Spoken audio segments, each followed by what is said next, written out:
That's a workout. We need a bell squad. We're going to need a bell team next year of people at least 6 feet tall. We'll figure it out. Thank you for ringing Isabell. As this is our last big Sunday of the church year, we have our congregational meeting at 12:30. If you have been a member in good standing for over 1 month, you can vote on exciting things like the budget and the new board members. So if you want to vote on Linda Smith, who's not here, so it's not as funny because I can't point to her. I could do that in the first one. If you want to vote on the new board members and the budget and exercise the democratic principle, stick around at 12:30. My friends, We will be next week shifting to one service. So if you are newer here, from Memorial Day to Labor Day, we move to one service at 10 a.m. So do not show up at 9, do not show up at 11. We will not be here. We will be here at 10. Also, after on Father's Day, we shift to Summer Forum, which instead of a worship service at 10 a.m., it's going to be talks by local luminaries, all about topics that are important in our community that we can take action on. And I believe, well, I don't want to say this yet, but I think there's going to be an evening worship opportunity as well over the summer, but I'm not going to say that yet because I'm not running it. But Monica will be back. Reverend Monica will be back next week. Yay! So definitely show up at 10 a.m. Give her a big warm welcome back. I will not be here. Bye. But I will be back after that. So we are sending delegates to UUA General Assembly. It's all online this year, and it's a big deal because they are going to be voting on Article 2. It's not up now, but the flower. You know what I'm talking about? The flower. They're going to be voting on the flower. So our delegates want to know. It's out there. It used to be up there. The flower. Our delegates want to know what you think of the flower. So they're sending out a survey regarding Article 2 so that they know they want to bring your opinions to GA. So check your email for that. Please see the welcome table or the torch to sign up for the following. And many of these social things and activist things will be continuing through the summer. Circle suppers is an absolutely wonderful way to meet folks who are connected to the congregation, but who are not in your usual friend group or demographic. It's great if you're new. It's great if you're not new and you just talk to the same 8 people over and over, like I would if I would just came into a church. So sign up for that. There is a group, 30s, 40s, and Thriving, and their next meeting, they're going to go roller skating. So that's pretty fun. You can sign up for that over there. There is a women's circle that will meet monthly starting on May 21st at 6:30 p.m. in the Haven. The topic will be looking for the good. Sign up for that. Again, welcome table or the torch. Okay, so this is something different. This is, I'm going to be speaking, I'm going to be one of several speakers at the Interfaith Pride Worship Service. So a bunch of us liberal denominations get together and do a co-interfaith pride service. It's in the evening, May 30th, that's a Thursday at 7 p.m. It's going to be held at Congregation Kol Ami. So if you want to see me and other people and just celebrate queerly, I think the topics are going to be queering the faith. So if you want to queer the faith with us, show up. 7 p.m., May 30th, Kol Ami.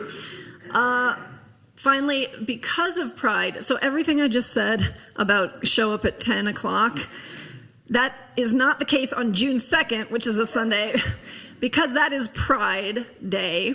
Apparently it's a big deal here. I have not experienced it yet, but I've heard it's quite a big deal. So that day, and that day only, we will meet here at 9:30. So different from any other day. 9:30, June 2nd. We will be meeting here for a very short service where we will listen to a queer playlist that I will curate myself, and we will make signs with glitter and wonderfulness, and then we will go on over and march in the Pride Parade. What? Glitter. Oh, I thought you said blizzard. I was like, I hope not. Like, who knows? It snows in May here, I guess. So, like, finally, save the dates because my official installation ceremony and party will be June 8th at 2 p.m. That is a Saturday. We're going to have a little ceremony here. It's going to be great. We are having local leaders who are going to speak. That will be when it's official. So, you know, we've just been flirting this entire time, and we're going to make it official that I am your new senior minister on June 8th at...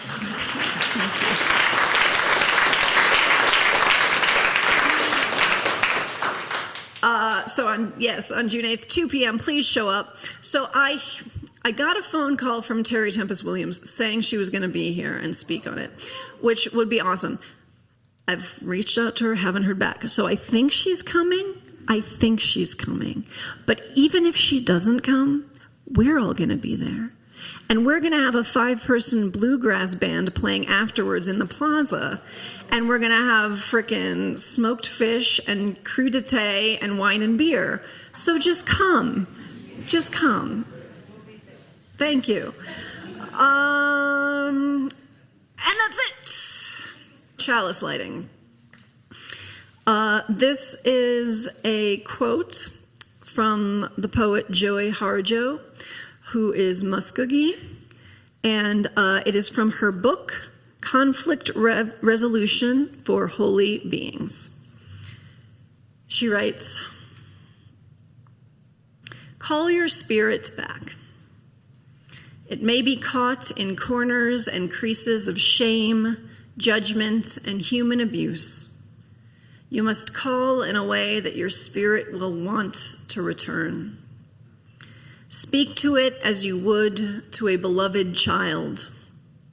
Welcome your spirit back from its wandering. It may return in pieces, in tatters. Gather them together.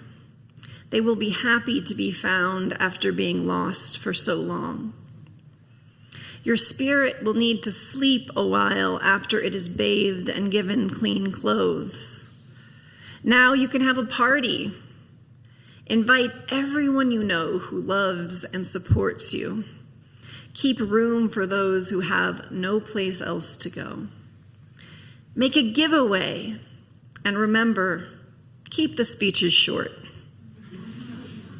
Then you must do this. Help the next person find their way through the dark."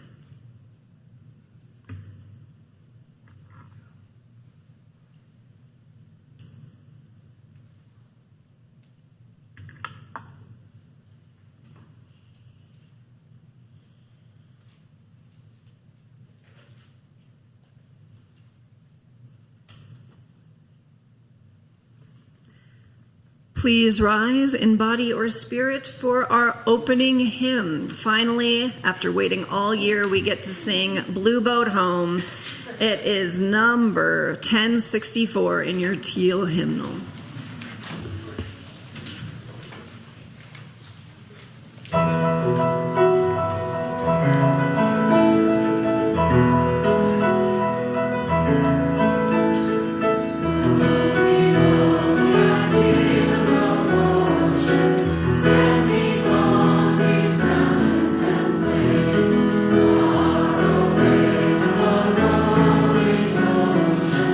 Still I try the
gets me every time. My friends, I am so pleased for the last time this year to invite Don Walton up as your lay minister. For the last time at all. He was a lay minister this year. He will be speaking today on our May theme of compassion. Please welcome Don up.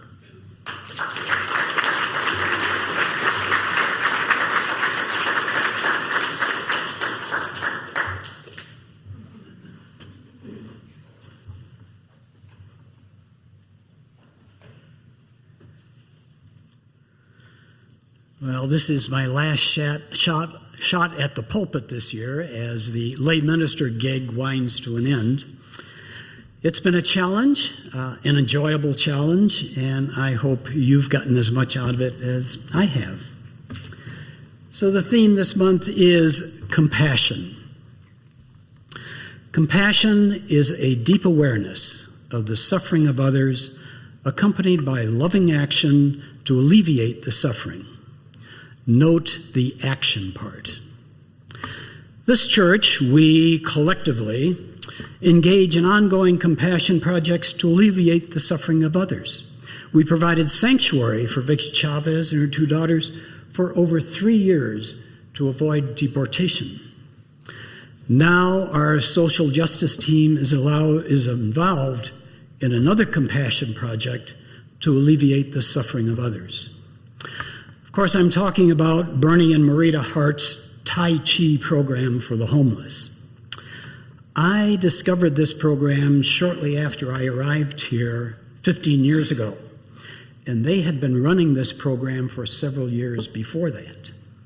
Bernie firmly believes that Tai Chi practiced by the homeless is a good first step to helping them get off the street, into housing, and into a job. The Tai Chi is performed 3 mornings a week, Monday, Wednesday, and Thursday. To attract them to this practice, Bernie and Marita offer coffee and burritos before. Then there's 20 minutes of Tai Chi, and it's led by one of the homeless. After that, Bernie and Marita reward the participants with $2 in cash. 30 to 40 show up each morning.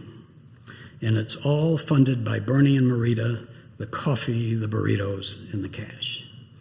And they've been doing this by themselves for nearly 20 years. So that's part 1 of this compassion story, the Bernie and Marita side. Part 2 of the story is the church side. The social justice team and others who show compassion by their actions. About 2 years ago, our church members started to get involved in this program. Most time-consuming is making the burritos. This happens every other Thursday right here in our kitchen. The day before the Thursday burrito day, making day, someone fries up 6 pounds of potatoes and about 3 pounds of onions. The next day, some 12 congregants gather right here in our kitchen, and they scramble 10 dozen eggs. They form 2 production lines on each side of the big table in the kitchen, and they make 240 burritos each Thursday, using the scrambled eggs, potatoes, onions, ham, cheese, and salsa, all wrapped up in a tortilla. Step 1. Step 2 is the burritos are then taken to a volunteer's home who puts them in the freezer for the following 2 weeks. The night before the Tai Chi days, Monday, Wednesday, and Thursday, they take 40 burritos out of the freezer to thaw overnight. The next morning, they heat the burritos in the oven for about 40 minutes and then pack them into an insulated carrier. They also make 2 large urns of coffee, about 40 cups each. That's step 3. In step 3, someone else delivers all this to the Tai Chi practice by 9:30 each morning. It takes a village. So David Owens institutionalized these acts of compassion by composing our very own burrito making song. Thank you, David. So for a while, it was sometime during that time that I was downtown late one night, probably after a movie or a play, and on my way home, I stopped off at the Walgreens drugstore there on 4th South to the library. There's a bus stop right in front of the drugstore on 4th, and it's one of those bus stops where the bus can pull off from the right lane so it doesn't block traffic as it picks up people at the bus stop. In the dark, and in that short bus lane, I saw a guy lying in the street. And next to him was a collapsed wheelchair lying flat. Now, had it not been for my familiarity with the Tai Chi crowd, I would have had no compunction in simply getting in my car and driving off. In fact, I would have considered it the prudent thing to do. No telling how dangerous a situation like that could be. Instead, I had no hesitation in walking right up to him. There was a chance I might even know him from Tai Chi. I reached down, I touched his shoulder, and asked if he was okay. He looked up at me and said nothing. I said, "Let me help you up." So I opened the collapsed wheelchair, helped him into it, got him into the wheelchair and up on the sidewalk. He said nothing, but I could tell from the look in his eyes he really appreciated the help. He started wheeling off, and I got in the car and left. Had I been a Boy Scout, that would have been the good deed for the day, and I could have moved the good deed coin from the left pocket to the right pocket. Instead, it was a simple act of compassion, a deep awareness of the suffering of others, accompanied by a loving action to alleviate it. That's what we do here. Amen, and may it be so.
Please join me in a loving kindness meditation. Close your eyes if that feels safe to do so. If you can have both feet on the floor, please have both feet on the floor. And with our eyes closed, we're going to start by breathing together. Inhale through your nose and lift your shoulders up towards your ears. Exhale out your mouth and release your shoulders down your back. Let's do that again. Inhale, lift the shoulders up high. Exhale out the mouth, release, sink into this chair. One more time, inhaling, lifting energy up. Exhale, I want to hear it. See if you can give any more weight to the floor, to the chair. Ultimately, it's to the earth. And breathe normally.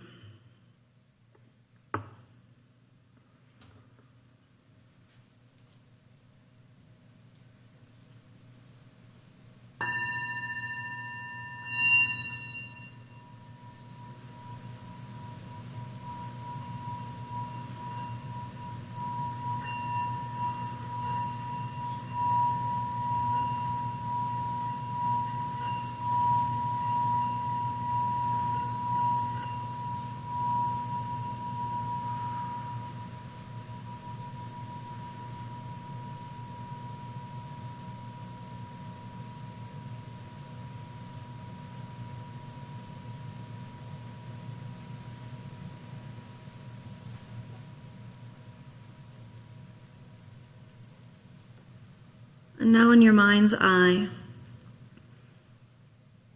I invite you to picture somebody that you love. No question at all, you love this person. Picture what they're wearing, picture their facial expression, and say silently to them in your heart, may you be safe, may you be happy, may you be healthy, may you live with ease.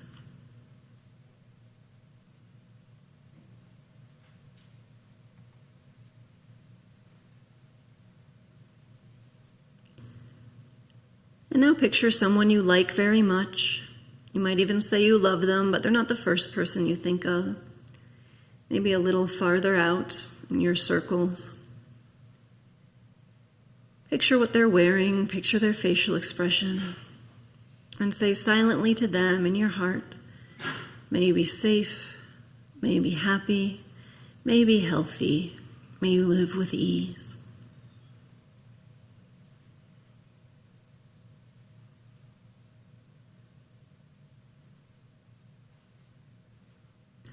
And now picture someone who seems perfectly fine.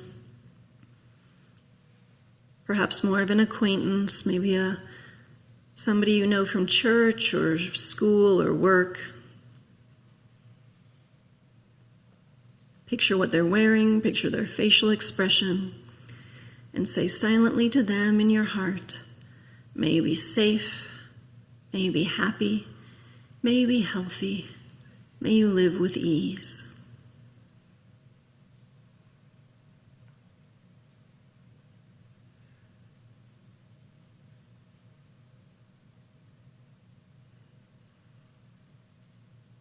And now picture someone who makes you uncomfortable.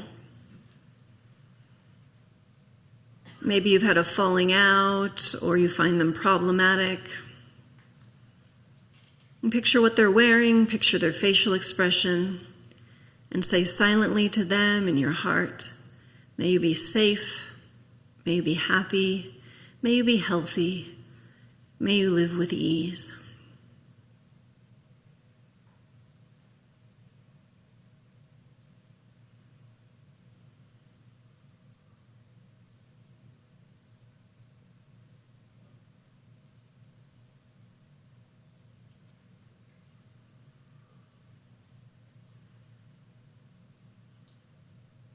And now picture somebody that you really don't like.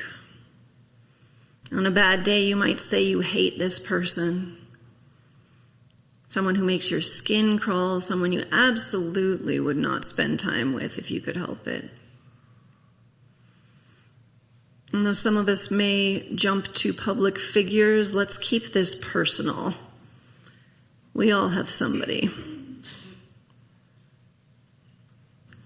Picture what this person is wearing, picture their facial expression, and say silently to them in your heart, may you be safe, may you be happy, may you be healthy, may you live with ease.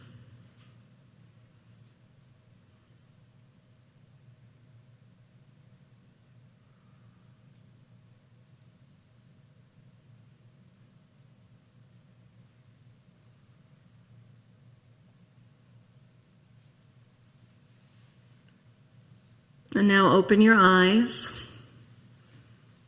Look at your fellow congregants and friends. Now actually look at them. Eye contact is encouraged. And we're going to say out loud to each other, may you be safe, may you be happy, may you be healthy, may you live with ease.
Oh, we give thanks, for this precious day, for all gathered here,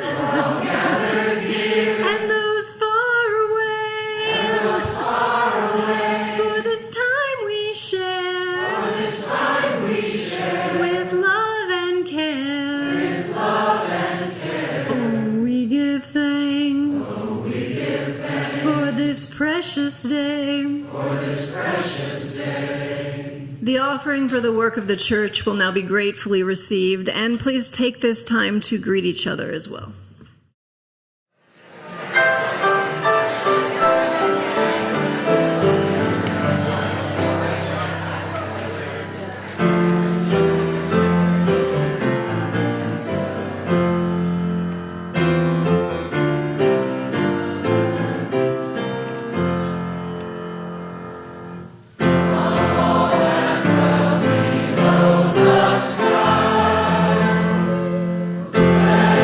Let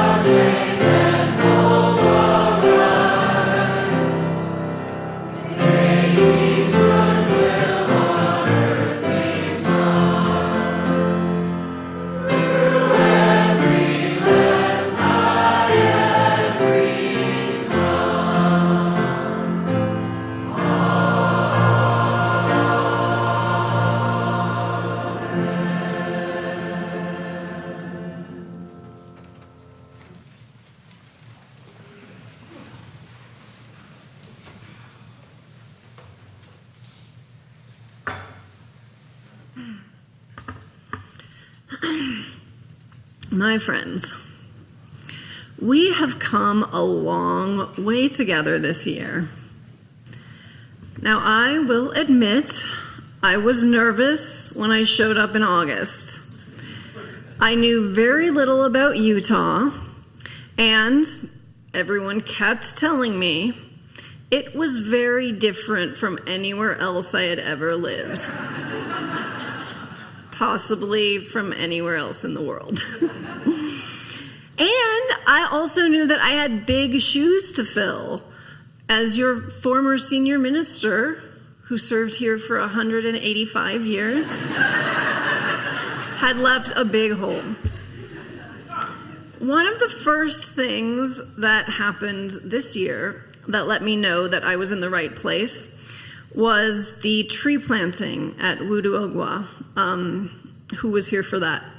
Anyone? Woo, yes. So if you weren't here, an entire busload of us, and not like a small, like a bus, like a tour bus, an entire busload of us, including other people who drove up themselves, drove 2 hours up to the site of the Bear River Massacre and helped the leaders of the Northwest Band of Shoshone plant over 8,000 native trees. And I did not misspeak, 8,000. This was part of a Shoshone-led project to decolonize the land.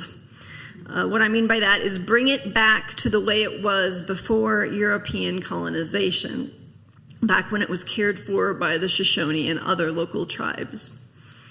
This is not only important politically and socially, it is also important environmentally, as Bear River is part of the Great Salt Lake watershed. And as we know, she has been in dire trouble for the past 200 years, I don't know, ever since the white people got here. The project grew out of more than a year-long effort by the environmental ministry team to build a relationship with Brad Perry, Maria Monker, and other leaders of the Northwest Band of Shoshone. It was a beautiful example of what I believe social action should be, based on relationship, respect, and direct action following the lead of those most affected by injustice. That is, members of our congregation didn't just sit around with ourselves deciding what the affected population needed, and then went to find them to tell them what they needed. No, we engaged in discussion and relationship first, and then let that lead our action. Importantly, we took this relationship slow. We got to know Brad, Maria, and the others slowly and listened deeply to what we could do to help them in their efforts. Now, as you may know, earlier today at 10:15, we dedicated a plaque with a land acknowledgement out on the plaza. Does everybody know what a land acknowledgement is? No? So a land acknowledgement is a statement that acknowledges that the tribes, the native tribes that historically were part of this land, were on this land, are on this land, many of them to this day. Oftentimes there'll be something like, we are on the unceded land of the Choctaw or something like that. And here is ours. This is our land acknowledgement that you can find in that plaque out there. We gather here on sacred ground, loved, cared for, and protected and cherished over the ages and to this day by the Ute, Goshute, Paiute, and Shoshone peoples. We commit to follow their lead. I'm going to read that again. We gather here on sacred ground, loved, cared for, protected, and cherished over the ages and to this day by the Ute, Goshute, Paiute, and Shoshone peoples. We commit to follow their lead. Now, I don't know about you, but this is probably my favorite land acknowledgement I've ever read. At first, I couldn't quite put my finger on why, though. So I asked Joan Gregory, perhaps you know her, former leader of the environmental ministry team. I asked Joan to tell me a bit about how this land acknowledgement came together. See, we didn't just decide we wanted to do a land acknowledgement to be good liberals and then copy-paste a template from online and slap it into our intros and go about our business as usual. Again, we took our time and based the process on relationship and listening. Joan said that they began the process of the land acknowledgement way back in December of 2020. Yeah, 3.5 years ago. The first version was, we honor this land and we acknowledge that this land on which we gather at First Unitarian Church is the ancestral and unceded lands of the Ute, Goshute, Paiute, and Shoshone peoples. Now, that sounds a lot more like other land acknowledgements that I've heard, but of course, it was a first draft. Over time, Joan told me that the environmental ministry team has used, written, rewritten, and workshopped many versions. Joan spent long hours discussing the acknowledgement with Francie Taylor, who is right here today, who is Choctaw and Cheyenne and has an academic background in anthropology and archaeology and is just a wealth of knowledge about these topics. And those discussions were then shared with environmental ministry along the way, followed by further discussions and editing. There were slow periods, times with infusions of energy, and also times of waiting. So it is with relationships. On September 15th, 2023, the following version was proposed. This land, this earth on which we live, work, and gather in community is sacred. We acknowledge that First Unitarian Church of Salt Lake City is built on the ancestral and unceded lands of the Ute, Goshute, Paiute, and Shoshone peoples. We commit to following the lead of Indigenous people in responsibly and sustainably caring for this land, working to restore wetlands, and taking action to save and protect Great Salt Lake for future generations. And this other version was also, another version was also suggested in September of 2023, and it goes like this. Let us acknowledge that wherever we are in this country, we are on Indigenous land, and let us recognize the familial relationship Indigenous people have with the land. Acknowledging the land we each reside and work on as Indigenous land is one way to do the work of justice in our lives. So we lift up that where we live and work in and around Salt Lake City is the ancestral and unceded lands of the Ute, Goshute, Paiute, and Shoshone peoples. But then we decided to make a plaque, and we realized all that wasn't going to fit. So we tried to edit that down a little bit, and we came up with this. Here we gather at First Unitarian Church on the ancestral and unceded lands of the Ute, Goshute, Paiute, and Shoshone peoples. Now, ironically, a couple of the words that are very commonly used in these acknowledgements just weren't sitting right. And I was honored to be able to join in on part of this discussion around it with Joan and Francie on our way on the bus up to Bear River back in November. We sat near each other, both on the bus ride up and back, so we had 4 hours to really go into it. And Francie suggested that neither the words ancestral nor unceded were the best choices here.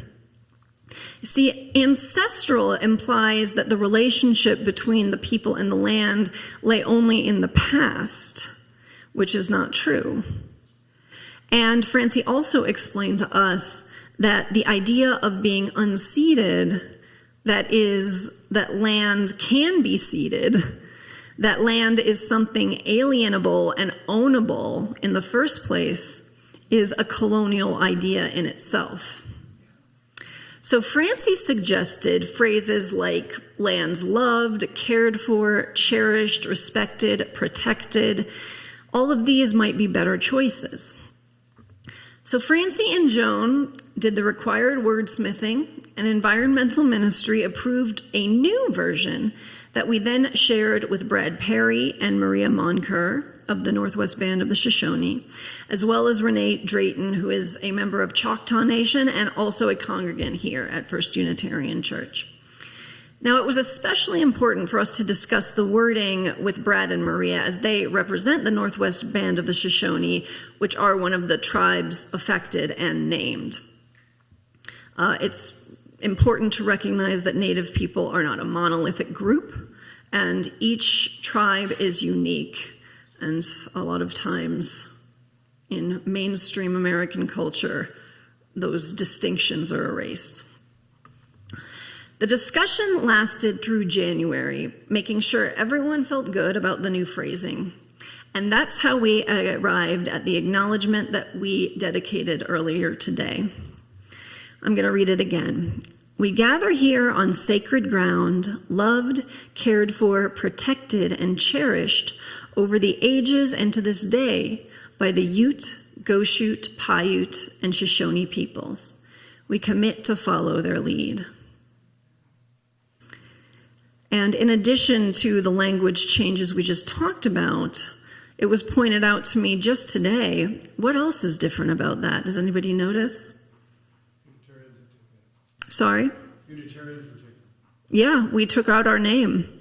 We didn't center ourselves. Yeah. We're not mentioned.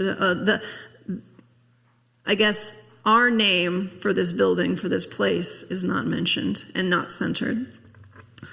Now, I know we UUs love to wordsmith. We love our perfect words. And while I do think it was important to get the wording right, I don't want the takeaway from this to be wordsmithing is life, right?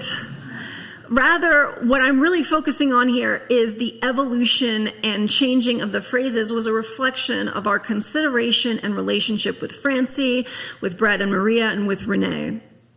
It is the relationship and the trust that I want us to focus on, not just like, we are so good because we made the perfect words. So, bringing our attention back to relationship. Notice once again that this was not a quick process.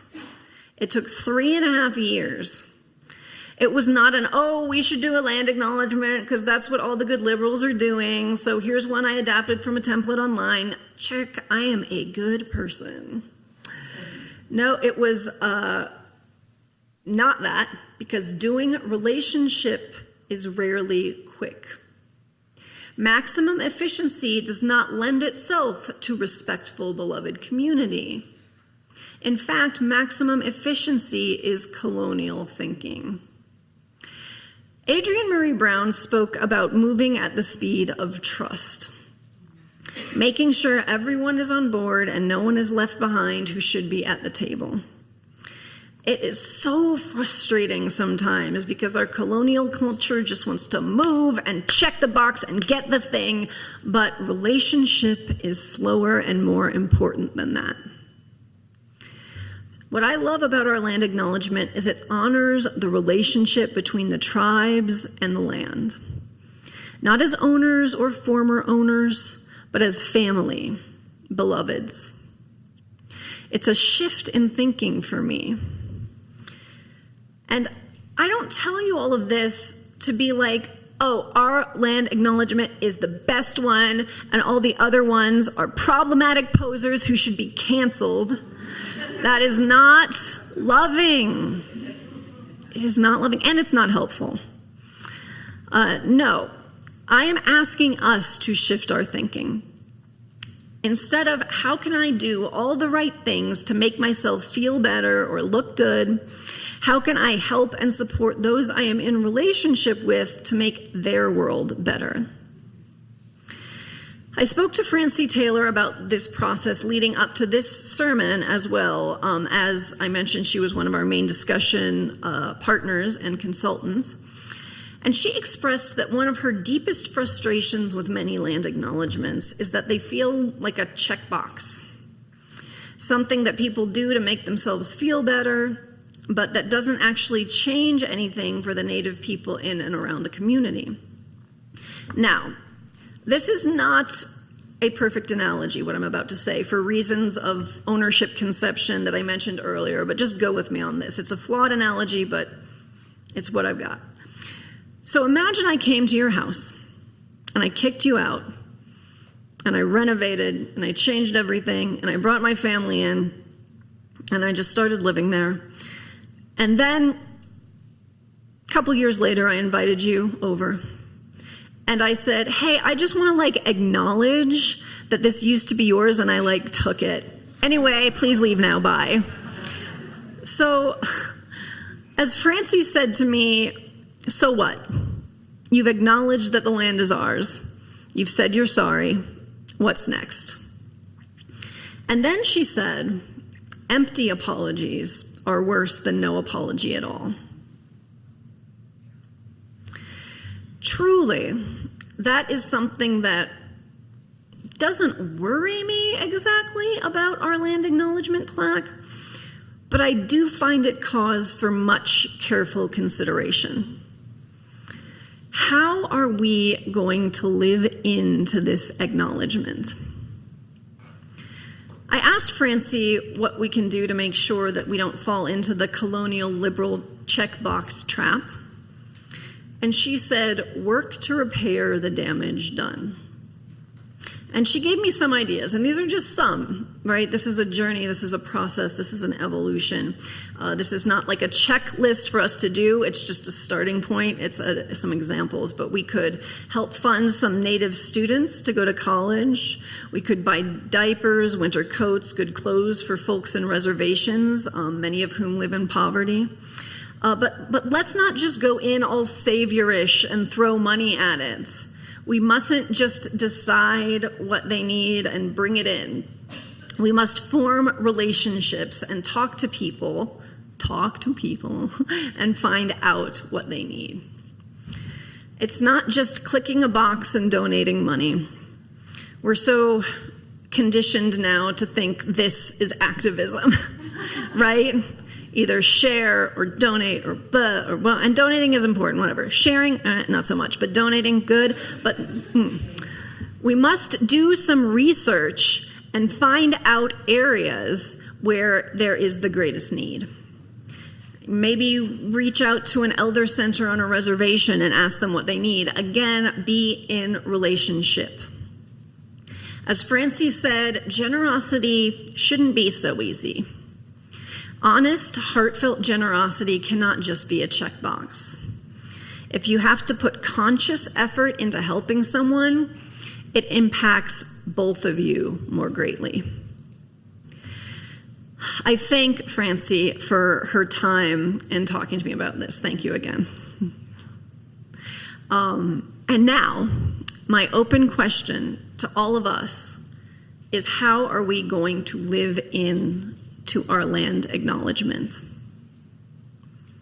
How will we continue to deepen our relationships with the Northwest Band of the Shoshone? How will we seek out and form new relationships that will inform how we act going forward? What will we do to improve the lives of those most affected by colonization? This is not something that will be done perfectly tomorrow. It's a direction in our ongoing mission as a church. If we do it right, it will never be finished, because our relationships will keep deepening and widening and providing more opportunities for growth and change. I want us to consider what we want our relationships to look like in the coming year and the coming years. Our relationships with Native leaders, our relationships with those who are most impacted by systemic injustice, our relationship to the earth, to Great Salt Lake and the plants and animals we live with, our relationships with each other here and the local leaders of other groups in the area. I hope that you will take a moment to witness and sit with the land acknowledgement plaque out there, and that you will join us for the congregational meeting later on at 12:30. My friends, as we close our first year together, hopefully the first of many more, I invite us to re-envision and begin to reinvent First Unitarian Church's place in the web of relationships that make up our wider community. We've had a marvelous first year together. Let's keep the momentum going and make a real difference in the lives of the people within and without these walls. I've seen so much of what we can do already. May we rise to the challenge, as I know that we can. May it be so. Amen.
Chancel Choir. Special thank you to our soloist, Emmett. Thank you, David. Thank you, Tristan. We've had a great year. Coffee, then congregational meeting.